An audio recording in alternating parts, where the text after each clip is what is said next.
Welcome back to our C# 8 tutorial.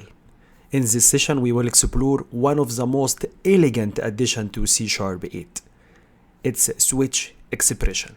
This feature is all about writing more clean, more concise code when handling multi-condition or scenario. So as you know, in early version of C#, we used the traditional switch statement for multi-branch decision making.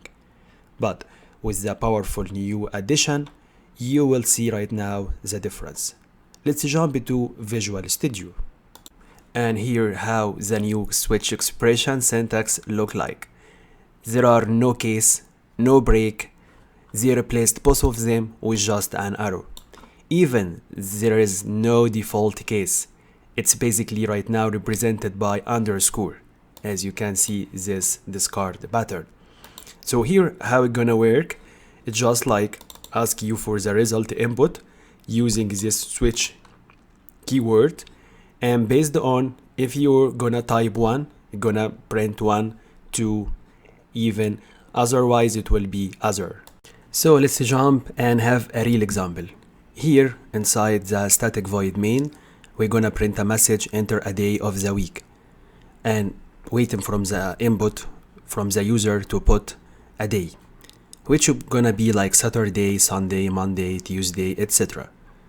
And we are using here the new syntax of C# 8 for the switch. As you can see, here we have a variable of type string and equal the day. So the day basically gonna be an input from the user. It could be Monday. And here we have the switch keyword to go and check. For example, if he put Monday, this case will be directly reflected. Let me check out this program by running this application. And here, as we are expecting, enter a day of the week, we're gonna type here Monday and hit enter. And as you can see, the day Monday is a weekday. So let me try one with the default, which is basically invalid day.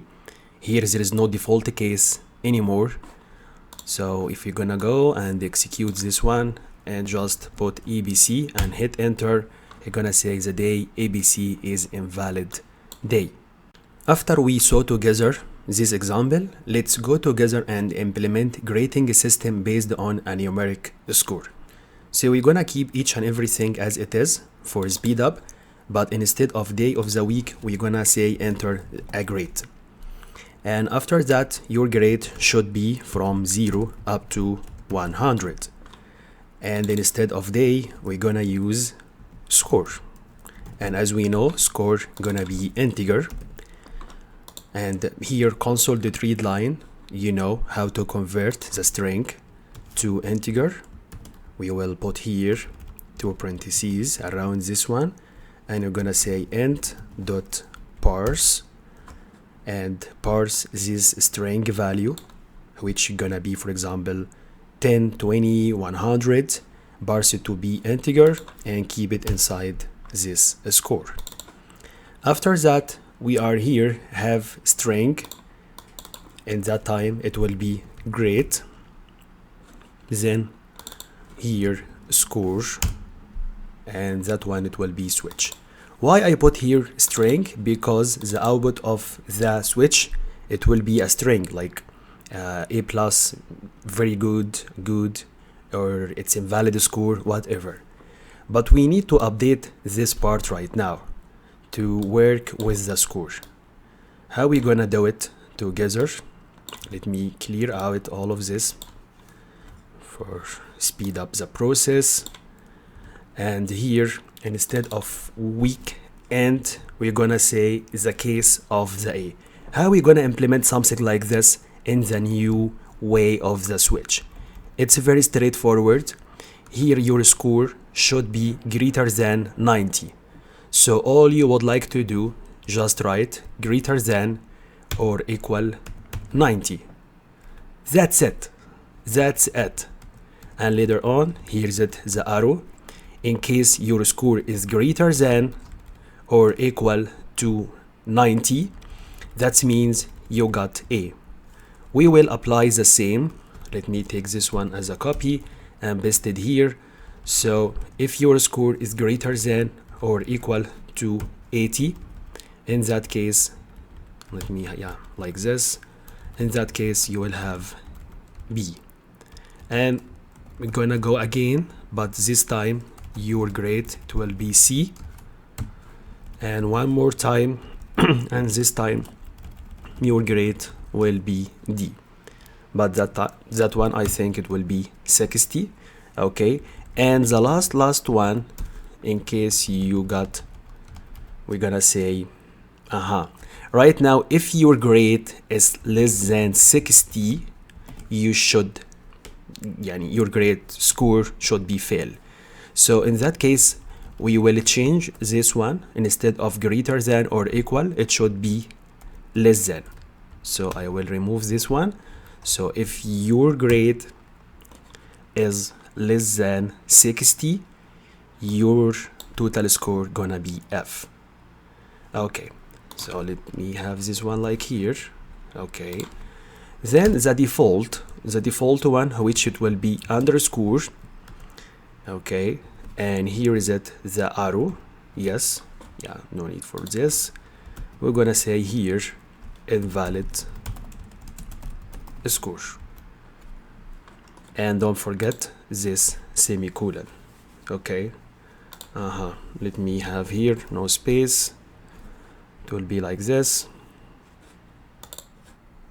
Okay, let me run this one to check what's going on here. He said the pattern is okay, it's already been handled. Okay, so let me remove this one because it's already handled this case, because he have here all the cases inside this switch. And your grade, you're gonna type here your grade, and here I would like to take the grade from here and like that. And let me test out this switch. So to run this application, for example, if your grade gonna be 95, and look at this, your grade is E, and let me check this one in case you got 30, so you basically your grade is F. And let me check one more, if your grade is 82, you got B. And now let's try with the default, because if someone come here and put, for example, APC, this program gonna be crash because int.parse is expecting integer. So in that case, let me stop this debugging, and instead of parse we would like to go and use try parse, and here I would like to add my default one, and here we will type here if condition. So I will remove that part like that. I'm gonna say if int.try parse console.readline, and here in that part we're gonna say out int score like that. So this is gonna be my modification for this code, and here we're gonna add one more parentheses. Here we have one open and two close, and definitely all of this gonna be between curly brackets. So after the switch we will have another curly bracket.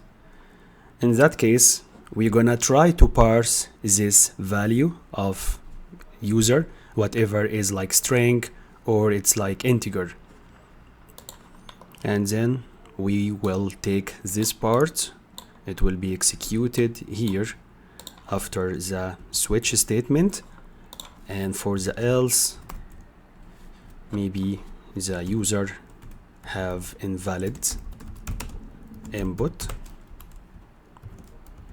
and we're gonna close our else statement like that. And still we have here, if the user gonna say my grade is -30 or -20, our program will accept it.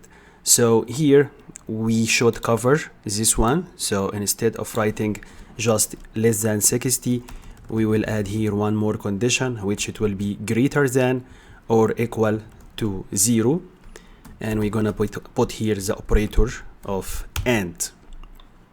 So now the user, if he gonna put starting from 0 up to 60, he will be fail. From 60 up to 70, he will be D. From 70 to 80, he will be B. And from 90 till 100, even we would like to put here as well a closing condition. So it should be less than or equal to 100, he will be A. Otherwise, he will say, okay, I got 150 or 170 or whatever. Other than all of those choices, we are using this underscore, or what we call it before default case, it will be invalid score. And we updated our code to work with try parse to make sure that in case he put invalid unnecessary input like a symbol or just a $sign or anything like that, he will say, okay, this is invalid input from you. Let me go and check with the new values. For example, 150. Okay, we should even close this one. So we should update, because any grade greater than 80, it will work.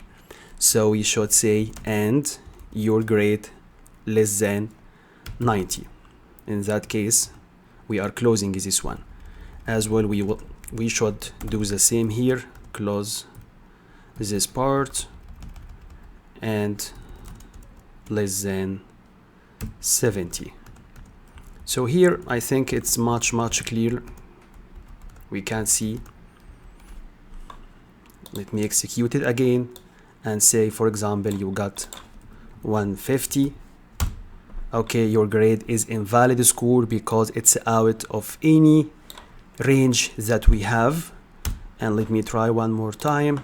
In case your end user put -50, as well, your grade is invalid score. And what about if he put anything other than number, for example, $sign, and hit enter? Okay, it's invalid input. It will not crash anymore, as you can see. So I think throughout this example, we covered all the scenarios of grading system using the new switch from C# 8. So we can say switch expression in C# 8 are a significant step toward writing clean, more efficient code by reducing verbosity and duplicity of writing again and again, case, and break many times. And definitely it's improving readability. They allow developer to focus more in logic rather than the syntax. In next session, we will dive into another exciting feature of C# 8, which we call it nullable reference type. See you there.